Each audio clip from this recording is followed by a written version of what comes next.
What is up, everybody? Welcome back to the channel. And ladies and gentlemen, today I have to tackle a topic. I've actually talked with Ken SpeedX 731 about this a few times, and it actually has to do with, is it too easy these days to go fast? So I've got two examples here. We got my Coyote Swap Fox body, and then we've got Ken's Roush Charge 2017 GT. So let's kind of dive into this, see what's up.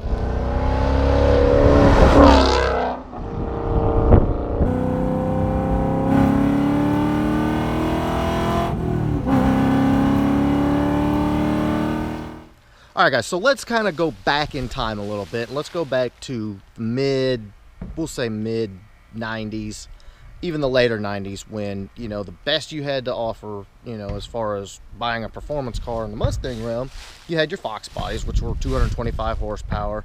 And then, of course, you had the Cobras were like 245, and then later the 4-valve Cobras came out, and, you know, they were right about 300.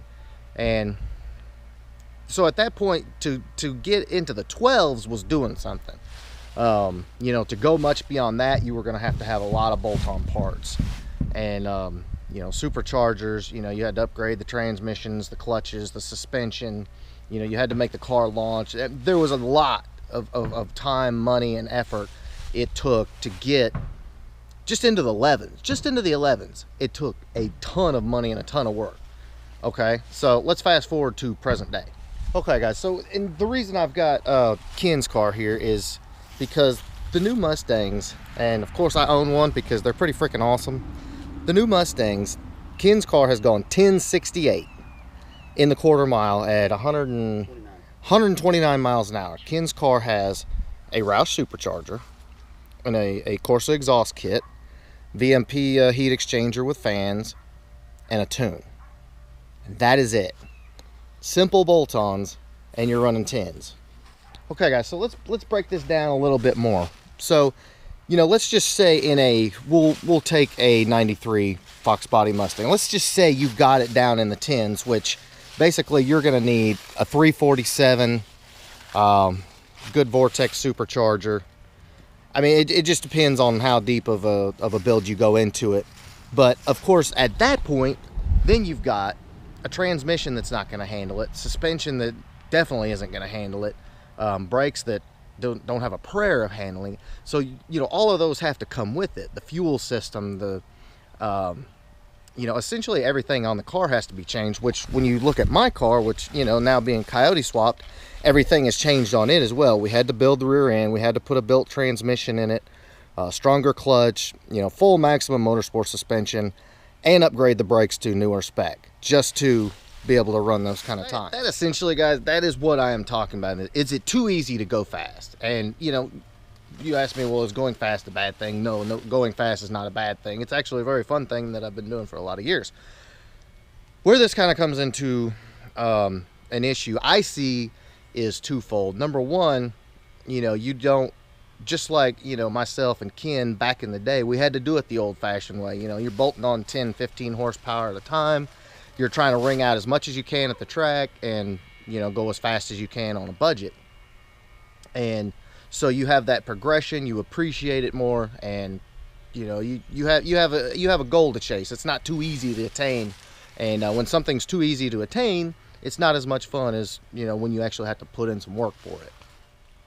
The second place where I see being able to go too fast, too easily as a problem is, you know, let's say you're 18, 19 years old, and, you know, you got a decent job and you can afford a fairly decent car payment, and you could buy one of these cars. Or maybe you got one for graduation from your parents or something like that, and, you know, you've got a 435 horsepower car, which is plenty fast, you know, in and of itself. And then, you know, let's say you get a credit card and, you know, you can bang out 15 G's on a credit card like it ain't nothing. And then you've got a car like Ken's that will go deep into the 10s. You've never turned a wrench in your life. You've never spent any time at the track learning how to drive a car, or even on the street learning how to handle a car that has, you know, 600-700 plus horsepower. And I mean, if you're kind of seeing where I'm going with this, you're getting the idea that someone who is not experienced, who has not, you know, cut their teeth and learned, you know, how to respect and handle a car with a lot of power, ends up with a car like that, you kind of see where I'm going with that. So me personally, I do see that as a problem. So there you go, guys. That is kind of my take on the whole subject. Is it too easy to go fast? Yeah. Personally, I believe it is. Now here's the great thing about cars these days is they do come with fantastic brakes. They do come with transmissions that can handle the power, rear ends that can handle the power.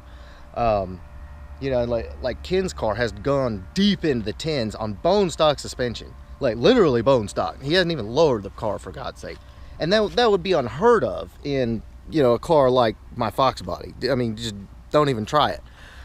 But you know, so those are all positive things. But when you can, you know, literally go 10s, 9s, and all you got to do is, you know, put a, you know, $8,000, $9,000, $10,000 into a car, which, you know, people got credit cards walking around all day long with normal everyday jobs that have credit cards with those kind of limits.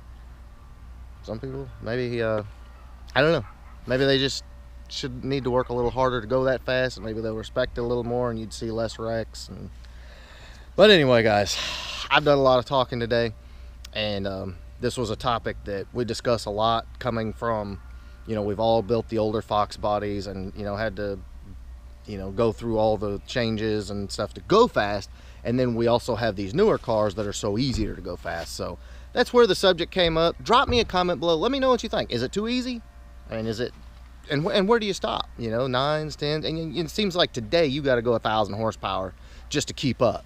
Literally, you need 1,000 horsepower if you're going to go be a player anywhere. All right, guys, so that is what I got for you today. Drop me a comment below. I'm super interested to see what you say as far as, you know, my take on, you know, is it too easy to go fast? Let me know. What do you think? But in the meantime, if you like this video, please give me a big thumbs up. Make sure you smash that subscribe button. Oh, I need some sunglasses.